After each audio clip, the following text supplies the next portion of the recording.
if I'm saying yes to this, what am I saying no to? And decide if that's okay.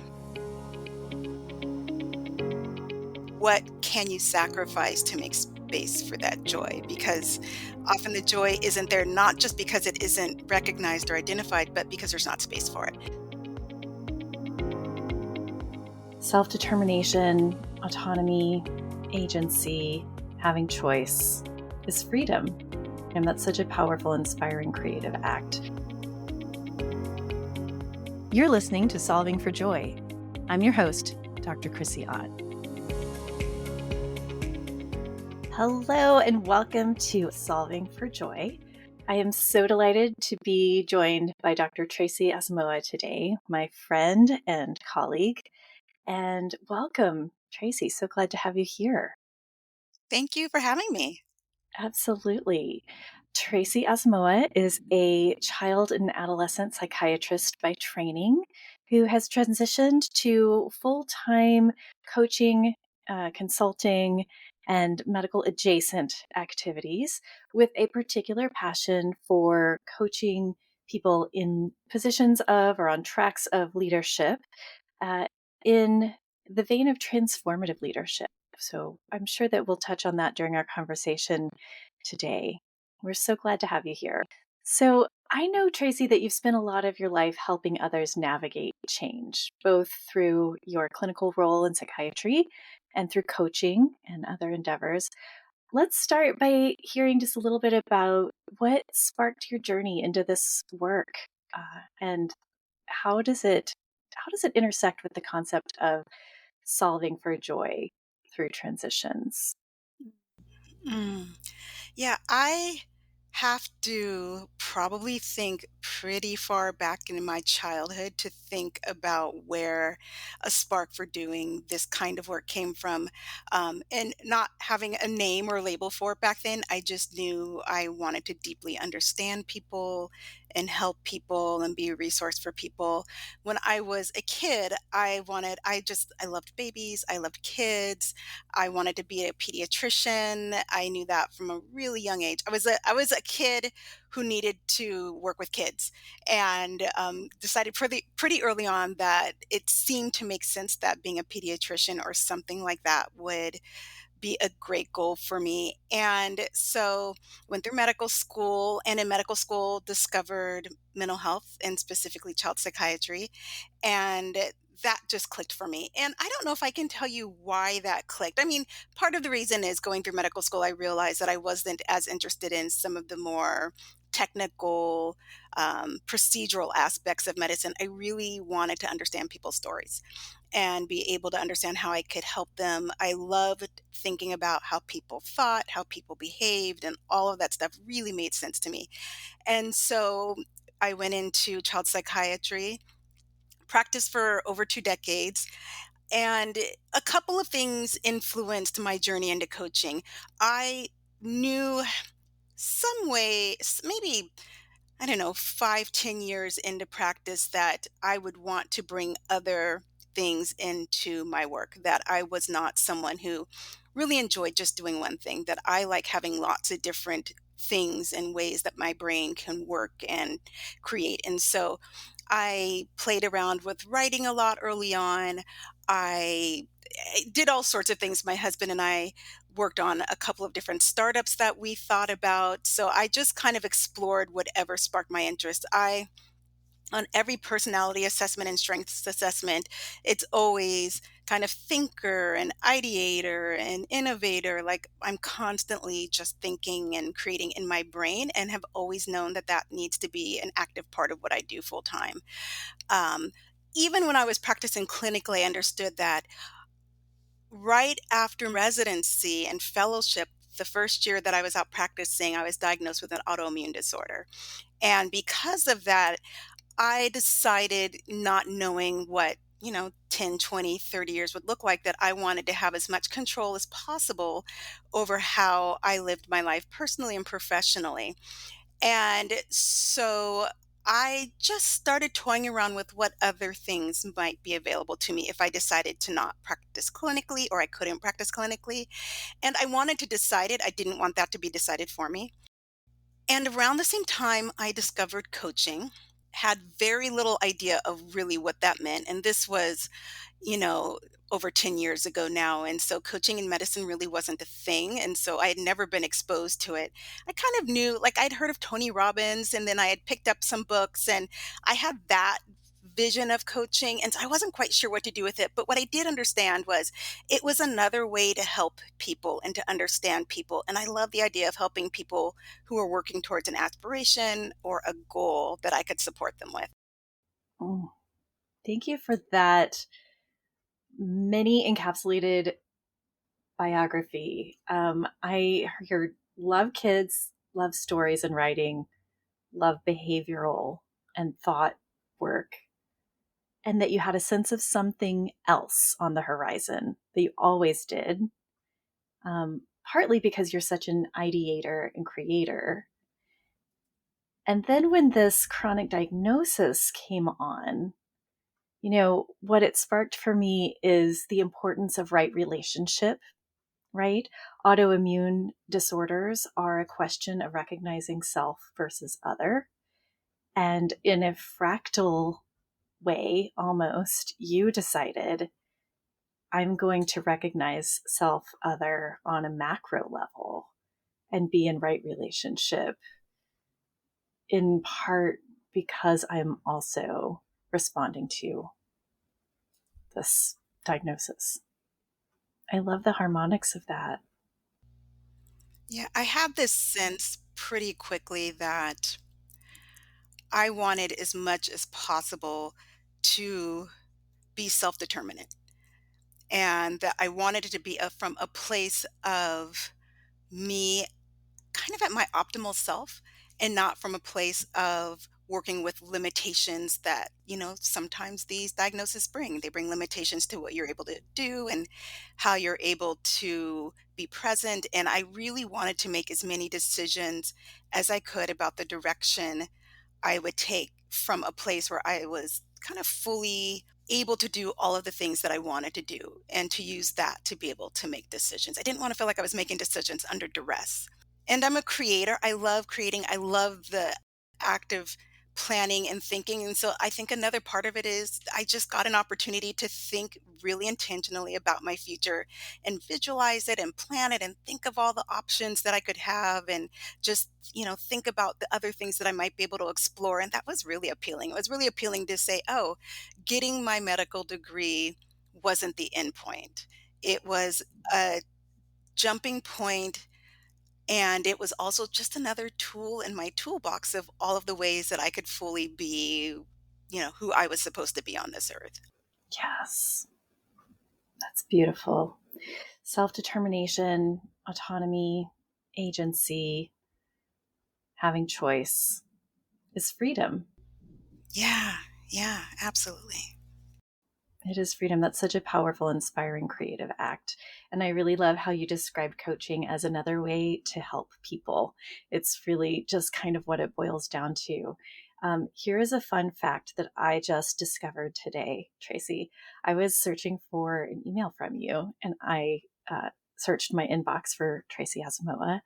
And from August 2021, this email popped up, and I was like, oh, what were we on together? Physician Coaching Alliance, Dr. Aaron Weissman, had done an intro to basically like, what is coaching for physicians 3 years ago. And that was when I was at the very foot of the on ramp to the coaching and medicine world. And you presented during that time. I had absolutely forgotten, but that was, Oh my gosh, what a small world. isn't that isn't it? It Yeah. just makes me smile. Yeah. Yeah. I actually just attended a retreat with other members of Physician Coaching Alliance this past weekend Amazing. in Minnesota, and it was beautiful. And I'm in Austin, Texas, and it's cool today, which means it's going to not get to 90 degrees, but we're going to get past 90 degrees the next few days. And there it was in the 70s, and in the evening you wore a jacket. was perfect. I needed some place to say, "No, fall is Mm. actually coming. When you go home, you won't know that, but no, it's coming, so you're It is okay." coming. There will be a change of seasons. Don't doubt it. There will be a change of seasons, yeah. Yes. Uh, in your coaching work, you talk about navigating not just the change of a transition itself, but also the emotional content that comes with transition. I wonder if there's a representative story in your mind about where you or someone you were working with embraced change in a way that helped them solve for joy, helped them experience that combination of meaning, alignment, and delight that we understand as joy. Yeah. I'll say in a very thematic way what it often looks like for the folks I coach is having this process of understanding what's really important, actually figuring out what does bring me joy, and then understanding, okay, but what can you sacrifice to make space for that joy? Because Mm, often the joy isn't there, not just because it isn't recognized or identified, but because there's not space for it. If yes. and with a lot of the physicians that I coach, if you're working, from 8 in the morning until 5, and then you're wrapping up charts until 6, and then you go home and you have a family that you're spending time with or helping or serving until 9, and then you're finishing charts until 10, like, joy just got squeezed right out of the window. And so it's first saying, no, there are actually things that do make me feel joyful, and what do I need to let go of to make space for those? And so there's lots of different ways that we explore that. But for me, the change that probably set me on the path for really looking at that was the opportunity. And we rarely use these two words in the same sentence, but it was the opportunity that the pandemic brought, Hmm. because that's when I transitioned from having an office in a brick and mortar building where I saw patients in person to learning how to do all sorts of different things online, and really being able to design now a coaching. Then it was psychiatry, then psychiatry and coaching, and now coaching and kind of all the other coaching related things that I do, but really designing how that looks in a way that both incorporates those things that bring me joy actually into my day-to-day life in small ways, but then leave space for it and prioritize it after. So kind of setting boundaries, like, I have a strict cutoff time in the evening for lots of reasons, but like, this is the time when my brain isn't what my brain needs to be, and I need to be present for my family, and I need to have these other things that are going to allow me to be better tomorrow present in my life, and so using boundaries for that. And also realizing that there's, because I like to create and I like to write, and creating can look like a whole lot of different things, that I can actually bring that into what I do in a lot of my different work activities day to day in little small ways. That means that joy just kind of gets infiltrated, throughout the day. So it doesn't always have to be like this big joy. Oh, I went for this beautiful hike on Saturday morning. I got up at 6, and I saw the sunrise, and then I had a pic. Like, it doesn't always have to be these big gestures. It can, for me, it's honestly just getting in Canva and having to design something. Like, I don't always love giving presentations because I get a little bit of stage fright, but I love designing them because I love creating them. And so just kind of finding those ways to bring it into just every little piece of your day. I love it. Infiltrations of joy. Yeah. What is bringing you joy these days other than gorgeous Canva tools? You know, I think if I would not have gone into medicine or coaching, I would have been some sort of architectural designer, or interior designer, because I love design, I love spaces, I love planning them, I love putting them together, I love looking at other people's spaces and how that represents them. I love architecture. And so we bought a house and renovated it last year. The renovation was actually finished almost a year ago to date, and I got to plan the whole renovation, which was amazing, but we also bought a house that's on about 4 acres, and I've decided to be my own landscape person, and it's a pretty heavily wooded property for about 2/3 of it, and so I'm just sometimes it's getting my saw, sometimes it's going to see what else Home Depot has that I can rent. Sometimes it's planting a flower bed, figuring out what does native Texas landscape look like and how can I incorporate that fully into it. So right now it's kind of designing and creating our outdoor space and just being in that space and absorbing nature and letting that restore me, but also the creative process behind learning about all of these native plant species that I never knew about that exist in my backyard and figuring out how to cultivate them and how to make them grow together and planning what I want the space to do that's going to fulfill me and, nurture my family and all of the people that come to my home. I can really sense that um, you're working toward being in relationship to that space and to those plants in a Mm, mutually supportive way. yeah. That's lovely. Yeah. Because it is a living thing, that you can have with a space like that where it's not just me imposing my ideas and will onto it, but it's also listening to it and understanding it and letting it self-declare however it wants to and respecting that and listening to that and supporting that and getting so much renewal from the time spent in that space, but also protecting it and caring for it so that it can flourish and grow. So yeah, I love the idea of the relationship that I can have with it and that we can have with the nature around us. Yes. In some ways, it's back to being in right relationship with our inner and outer landscapes, isn't it? Yeah, yeah. There is something that we've read about finding wholeness versus striving for balance. And it reminded me, I was at the Alanis Morissette concert about a month ago here in Portland, Oregon. It was awesome. Joan Jett opened, by the way, fantastic show. Nice. Um, Yeah. and Alanis Morissette had all of these, she had a lot of slide multimedia stuff going in the backgrounds, a lot of visual input, as well as her amazing voice and band.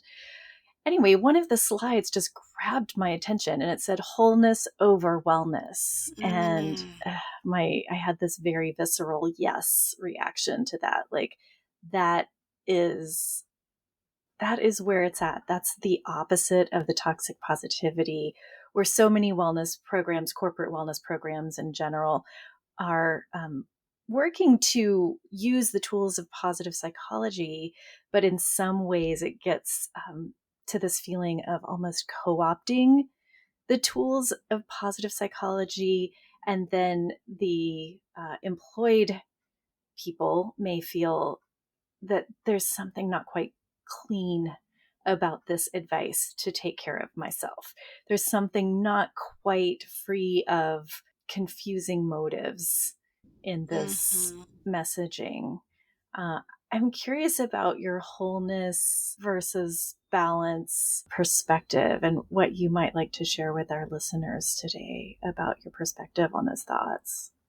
Yeah, and the idea of being in a setting where an employer is bringing in a wellness intervention, but you have that feeling like this doesn't quite feel like it's meeting what I need. There's something missing. And the way I've always described it to people is, well, that's the problem with balance, right? Because you can have on one hand all of the things that are stressful and overwhelming and all of the demands that come from work and your professional settings. And so, the balance starts to look like this stuff is just way weighing it down. And without taking anything off, you can tell people, we'll put it in balance. We're going to add some workshops and the opportunity to have a gym membership. So the balance is technically there, but you haven't taken anything off. You've just kind of added stuff on to the wellness side to make it look like it's in balance. But now it's just heavier. It's the balance is just, it's more weight, maybe adding in the expectation like, well, now I'm supposed to eat right, so I've got to plan that, and I've got to go to the grocery store, and now I'm supposed to go to the gym 5 times a week, and so I've got to figure that out.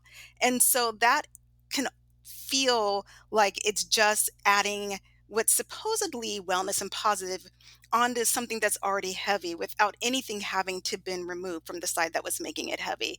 And so it doesn't really take into account that there is a finite amount of you available and that you can't just keep adding on whether it's supposed to be in, in favor of your wellness or if it's serving some other expectation or responsibility. There's just a finite amount that you as an entire individual can hold.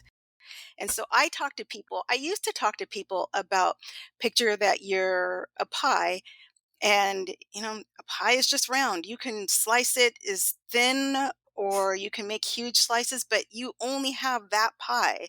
So you can fit the slices in however, but if you try to squeeze one in that doesn't fit, another one is just going to pop out. So it's not going to work. I talk more now about integrating because I think there's more to understand about how people fit the different parts of themselves together in a way that allows them to be whole, and what does that look like that may change from season to another. And so there may be a time, I mean, when we're in residency and fellowship, yeah, we're going to be working a whole lot more than we're going to be able to focus on our wellness. And it's for a finite amount of time, it's to a very specific goal. And so we have to figure out what amount of wellness can we integrate that allows us to survive that. As we get older and have more autonomy and agency, and maybe even more support to do our lives differently, then we can integrate that differently. We can pull back on some of those professional expectations and maybe bring other parts of ourselves in that bring us a different experience with what wholeness feels in that moment. But what you can't do is just keep adding into perpetuity things onto both sides of the scale and expect that to feel good. Yes, Tracy, the essential wisdom of subtraction, right? We only have so much pie. And I love the thought of having a piece pop out because you're trying to cram too many pieces into the pie plate. It's a little bit of ridiculousness. One of my coach friends who you know, Liz Heichelbeck, once said to me, "It's not a problem of not enough time. It's a problem of not enough me." And I was like, ah, this resonates. Yes, of course, of course. And having this perspective of integration, I think this is really where the thought leaders in well-being work are headed, especially in the work life realm, right? We don't want just a time balance of this many hours of work and this many hours at home. We actually are looking for a more holistic integration so that we bring more of our outside of work self into our professional roles. And there's less compartmentalization, less stringent division, more flow of like, yes, my organized and executive brain can be active at home. And also, my playful, silly side can come with me to work, and I will still be effective, productive, connected, and in leadership. Yeah, and probably more so, right? Because you're bringing your whole self into what you do.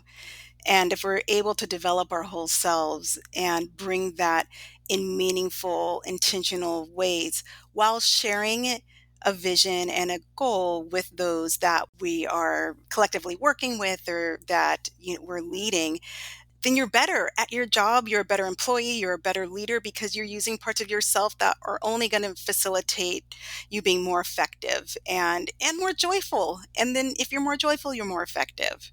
And it's a happy, a virtuous cycle Yeah, instead of a vicious cycle. absolutely.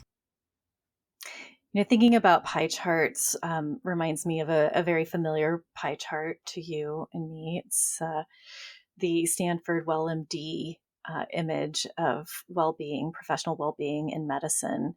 And in this pie chart, there's about a third of the pie chart that is individual factors of well-being. About a third are efficiencies or inefficiencies, they may be, of our practice environment, and a third are cultural, like in your work culture. What's your culture of wellness like? And I was having a conversation with someone last week about, why focus on coaching individuals and teams when we know that they are the 20% of the 80/20 problem, right?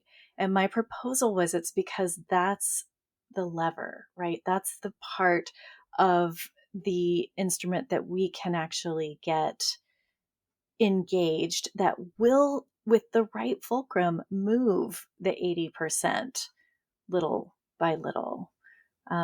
It's a little bit counterintuitive. I wonder if you've had experiences that, at working at the 80% or working at the 20%, and what those have yielded for you as a leader and influencer.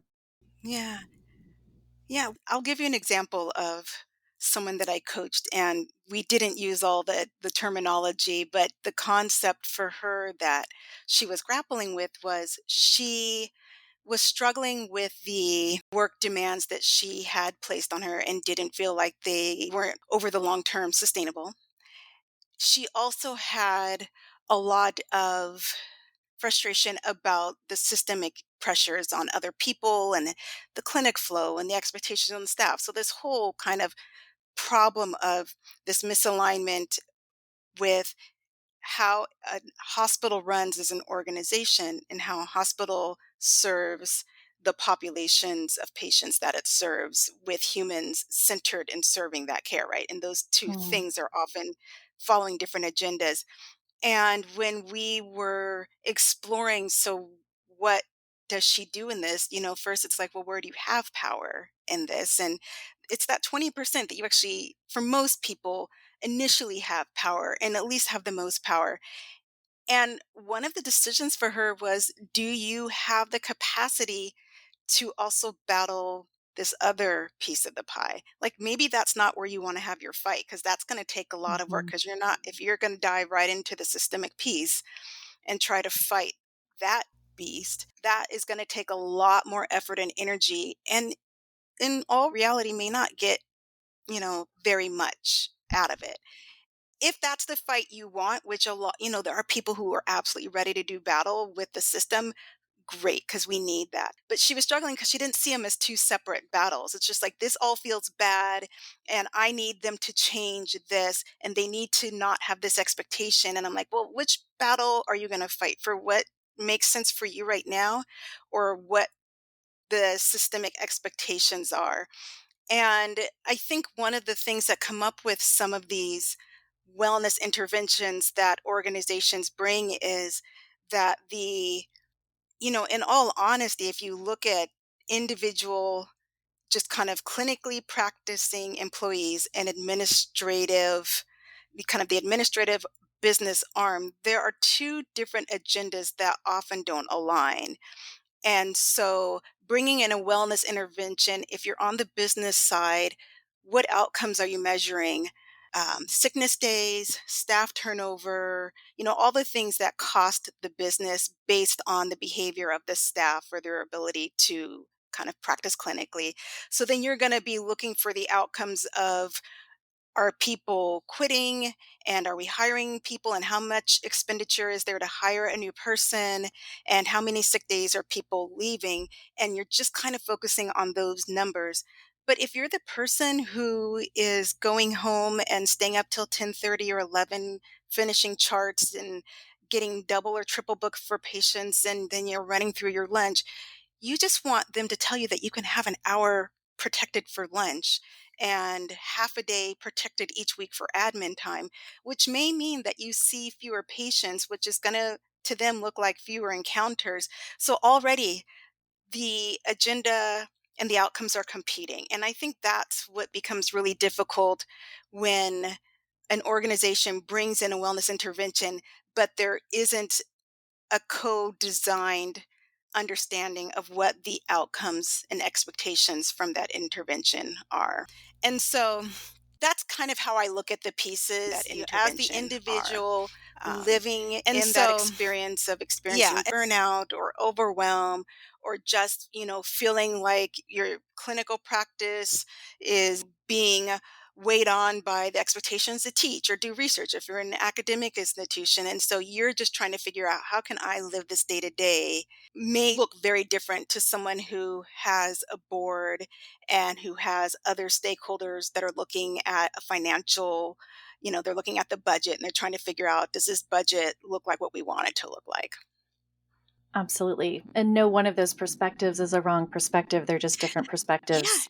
they all have to be there, right? I mean, Hmm. we've got to have money for the hospital to function, and we have to have people Yeah. who really can understand the financial picture of a hospital as a business to function and deal with all of the different arms of that. So that is extremely important. And so is how someone can be in a place where they're well enough to do the job that they were hired to do, but do it in a way that they are also seen as a human in that experience who wants to feel well as they're doing it. And it's not to say that one necessarily overrides the other, but there needs to be an understanding that both exist and there has to be a reconciliation of that. Hmm. Yeah. I like that choice of words, reconciliation. I feel the tension, that there's a constant Mhm. tension, but there needs to be give, in fact, from both sides for that tension to be sustained in a way that moves the scene forward, the scene being Yeah, healthcare in this country, or other yeah, countries for that matter. I think we have very similar themes, although with different guardrails around us in different countries. Such interesting work. When I did the Chief Wellness Officer training at Stanford, we talked about this a ton. And going at supporting well-being work amongst leaders and teams and individuals in an organization, healthcare organization in particular, but we could apply this to really any large organization, is typically a very complex endeavor because there are such competing values and interests simultaneously. And while a profit motive is not simply inherently bad, it is not the greatest if the other side is healthcare for all, or humane healthcare for all, including those providing the care. It's a vision many of us hold as an aspiration, and we'll keep doing our part to move toward it one by one. yeah. And I think that's such a good point. I think the idea that as clinicians, what we experience is there's the centering on the human as the focal point of all of this seems to be lost. Yeah. And the further it goes towards the financial piece of it, the more it becomes this sense that it feels more corporately structured and less we actually are people taking care of people Yeah. focused. Yeah. Then I think the more challenging it becomes to be those people taking care of people that really feel good about how they're able to do it. And also how those that we're supposed to be serving are actually able to access and receive it. And then our brains do this cognitive shortcutting too, right? Of just deciding somebody in this blank leadership title, is no longer worthy of my trust or attention. It's never that simple. It's Yeah. always cognitive shortcutting. And we should be alert to our cognitive errors, right? Yeah. Yeah. And, you know, Chrissy, because I'm sure you say this word over and over again with the folks that you coaches.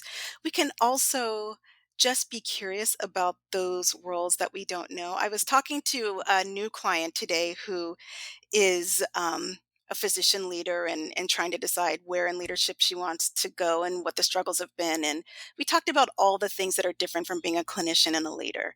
And some of Hmm. it is like, being able to read a financial report and understanding some of the legalities that HR has when you're thinking about leading people and hiring and all of those things. And I said it's kind of like if you are a leader, the higher up in administration you get, the more languages you have to learn, and you learn them in a way that you have to enter each of those realms and speak their language. And so now you're becoming like multilingual because you speak clinician and maybe teacher and then maybe researcher, but now you have to speak finance and now you have to speak human resources. and now you have to speak networking and organizational strategy. And so it's learning it like all of these are different cultures and different languages in of themselves that have some important goals, but there has to be some kind of understanding like we all eventually have to communicate in a shared language that we can actually use to get something done. But I think in this point in time, as leaders and physicians, we just have to learn how to speak these other languages and get curious about what is happening in these other places and what do I need to know about that? How does that Mhm. impact what I'm doing? And is there something there that I might be able to shape or influence or impact? And speaking different languages augments our ability to perspective take, right? Exactly. Yeah. Every new Yeah. language brings us to a different perspective. You Yeah. go to, I don't remember where I heard this last week, but it's a Alaskan native language that has like 17 different words for snow. Oh my I gosh. think it was Martha Beck's podcast. I mean, we just have basically, snow, sleet, Yeah. whatever. We have got a few words, but there's like 17 different types of snow word. Yeah. Yeah. That is so cool. So you take different perspective given what language you're learning. I like that analogy a lot. Let's talk about leaders and well-being work, since Hmm. that's one of the things that brought us together most recently. Is that Tracy is going to be offering an updated curriculum in the Leadership and Vision Development Program inside Joypoint Solutions, and transformative leadership is one of your passions. Uh, and we know from a plethora of studies that when our leaders are engaging in pro social and well being connected behaviors and activities in their leadership roles, that it directly influences the measurable well being of the people they lead. So, what excites you about that, and how do you like to support folks in those positions? What excites me about it is the potential that comes from allowing a leader to really understand who they are as a leader, what their leadership identity is, how that aligns with their values, what their strengths are, what their purpose is, and to fully live into that as they lead and what that can do with the people that they lead. Because when they're able to do that, and that's all, that's all that internal work, right? And so then when you think of what does a typical leadership development curriculum teach, it teaches you, well, it teaches you how to communicate and understand people, but it also teaches you how to understand, the business perspective and strategy and kind of engaging with stakeholders. And so it's really based on all of these external markers of leadership effectiveness that might feel a bit distant from how you want to experience yourself as a leader. And I Hmm. get really excited about people who are able to actually look inward to how they experience themselves as leaders and what facilitates them being the best that they can be, and then what that looks like when they are leading others or handling difficult conversations or communicating a message or sharing and articulating a vision that the Yes. organization has and that they have for whatever team or department they're leading. It completely shifts how they're able to present themselves and the other stuff, you can meet with someone in financial, figure out how to read a financial statement or a financial report, and you can have some conversations with HR and you'll figure out kind of the legalities around all of the different things that come into play with hiring and rights, employees' rights, and all of that. But to truly be able to understand to your core what your leadership identity is and what it is about you that supports that and allows you then to lead teams in a way that they feel confident and supported and valued and understood. Yeah. It's inspirational when you experience that. It is. And it's inspirational because I coach people who've been leading for a long time. Some are already chiefs or they're vice presidents or they're deans. Like they've been leading a long time and they've been extremely effective. And in those places they're struggling, just being able to turn the focus inward and to really say like, well, I never actually got to really think about like what is my leading mojo? Like where does my power as a leader come from? Where do I find resonance with when I'm really leading effectively both externally and internally? Like what does that mean? And just seeing kind of that awakening and that permission to tap inward to develop those things, not in a selfish way, but because that's Mhm. really when you become transformational with other Mm. people. I feel that so deeply. I'm thinking about one of my leadership and vision development students right now who's a client, and they recently set out like their own curriculum basically for this next chapter, having identified an area that they were not enjoying their leadership role, and then dug down deeper into, okay, I'm not enjoying it because I don't feel great at it, etc. And this is how I would like to improve, and these are the things I would like to actually delegate skillfully. And it's Yeah. been brilliant to see the excitement build. Yeah. And you can give yourself permission to just get curious around those pieces of resistance and say, what else is there that I can know?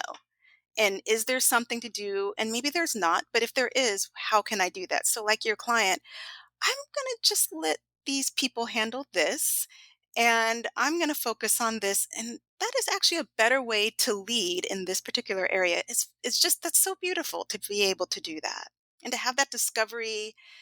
And I just kind of seeing you talk about it, just like I can imagine the relief and joy they felt at allowing themselves to have that discovery and saying like, I don't have to do this in a way that feels this bad. I may not love it, but it doesn't have to feel this bad. Absolutely. It's so fun. Yeah. Learning is fun. As we get close to closing up here, I would love to share with our listeners a final thought or two about how they might approach feeling stuck right now or unsure about finding joy, um, Mm, if they're facing transition or just sort of a period of stagnation, sensing that there might be something on the other side, like you did. yeah.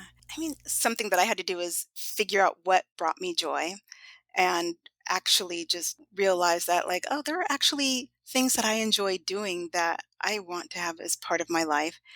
And one way to start exploring those is just like what are little small micro practices that you can bring into your day that introduces those things, that infiltration that allows those things to infiltrate your day.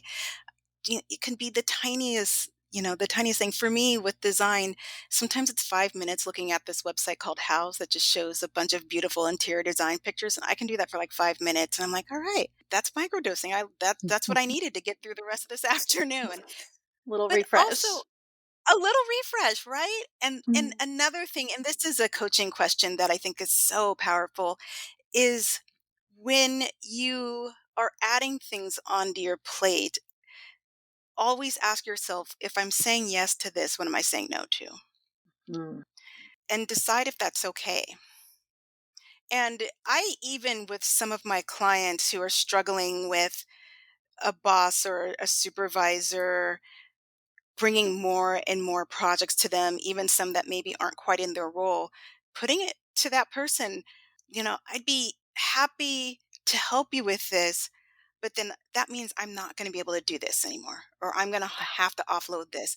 Or what do you suggest I don't do so that I can make space for this? So, this idea of balance by just adding more of the stuff on one side of the scale with the hope that you can add something on the wellness part is gone. It's like, well, if I put this piece of the pie in, what pie are we going to let pop out? Because there's something's going to pop out. And so being very proactive about defining what that is. Yes, so skillful. It makes me want to think that also our pie plate should just have one empty spot all the time. It really should. And Yeah. somebody Because should have what is tried that? that pie already. Somebody should just be sitting in pure blissful joy over what that piece of pie meant. And we should always remind ourselves that that is in our scope and our realm of possibility. Oh, yeah. I love that. I love it too.